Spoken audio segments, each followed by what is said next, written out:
And hi friends, welcome back to my channel. This is Vaijanti Sawant and welcome you all to Vaiju Vlogs. So आजचा vlog आहे ना हा खूप useful आहे, budget friendly आहे आणि आपल्या किचनमध्ये ह्या गोष्टी सगळ्यांच्या किचनमध्ये ह्या गोष्टी इझिली असतात आणि त्या गोष्टी आपण काही यूज करून आज एक हेअर ऑइल बनवणार आहोत. हेअर ऑइल म्हणजे कोकोनट हेअर ऑइल. मी आधीच्या व्लॉग्समध्ये सुद्धा बोललेली की मी शॅम्पूज न्यू ट्राय करते, पण मी हेअर ऑइल फक्त कोकोनटचंच यूज करते.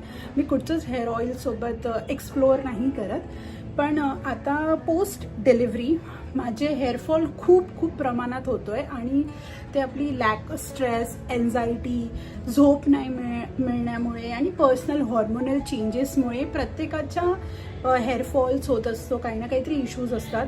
पण पोस्टपार्टममध्ये हेअरफॉल खूप होतं आणि माझा हेअरफॉल पोस्टपार्टममध्ये खूप भयंकर